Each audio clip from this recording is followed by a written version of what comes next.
할렐루야, 예수님의 사랑으로 성도 여러분을 사랑합니다. 집 근처에 있는 한강변을 걸을 때가 있습니다. 그런데 일정한 시간에 걷다 보면 자주 마주치는 어머니와 아들이 있었습니다. 아들은 덩치가 크지만 걷는 것이 조금 불편해 보이는 장애를 가지고 있었습니다. 그런가 하면 어머니는 아들보다는 너무 마르고 왜소해 보였습니다. 하지만 함께 걷는 어머니의 모습은 항상 비장해 보였습니다.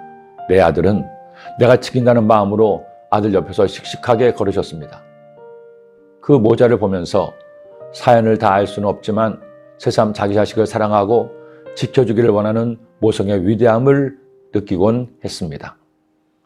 아주 특별한 경우에 그렇지 않은 부모도 있지만 세상 대부분의 부모는 자식을 위해 자신을 희생합니다. 자식을 지키기 위해서는 무슨 일이든 할 수 있는 존재가 바로 부모인 것입니다. 그런데 그런 부모일지라도 자식을 영원히 지켜줄 수는 없습니다.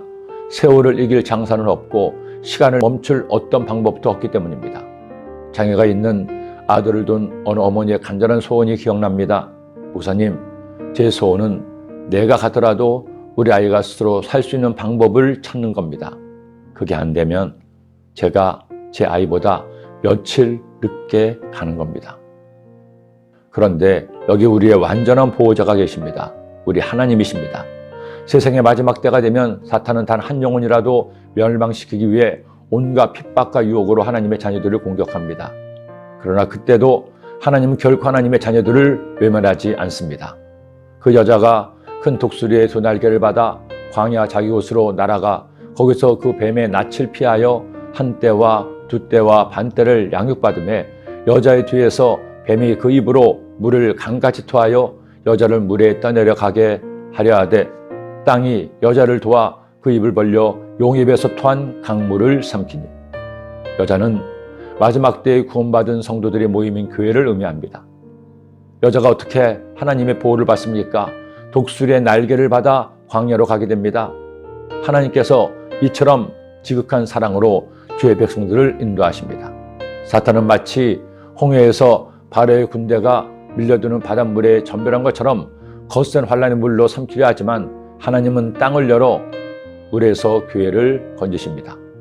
연명과도 같은 코로나19 바이러스가 해를 넘겨가며 우리의 일상을 무너뜨리고 마치 사탄이 쏟아내는 강물처럼 우리를 덮치고 있습니다. 그러나 생각해보면 우리의 인생에서 단 한시라도 순탄한 시간은 없었습니다.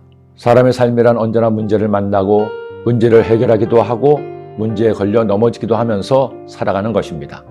하지만 꼭 기억할 것은 우리에게는 나의 구주 예수 그리스도가 계신다는 것입니다. 나를 사랑하시되 나를 지켜주시고 보호하시는 나의 아버지 하나님이 계신다는 겁니다. 세상 마지막 때에도 하나님의 사람들을 지켜주시는데 코로나19 바이러스로부터도 지켜주실 것입니다. 어떤 문제와 어려움 중에서도 하나님은 반드시 여러분을 보호하실 겁니다. 새해가 시작됐습니다. 올해 2021년은 2020년보다 반드시 더 좋은 한 해가 될 것입니다. 아무에게 펼쳐졌던 지난 한 해의 아픈 기억은 추억으로 기억되고 이제 새로운 꿈과 응답이 우리의 삶의 영화처럼 펼쳐질 것입니다.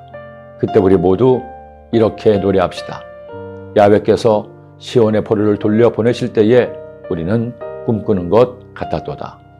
아멘. 기도드립니다. 사랑해 주님 감사합니다. 지난 한 해 아무리 힘겹고 어려운 일이 있었더라도 새해 주님께서 우리를 예비하실 놀라운 은혜와 축복을 기대합니다.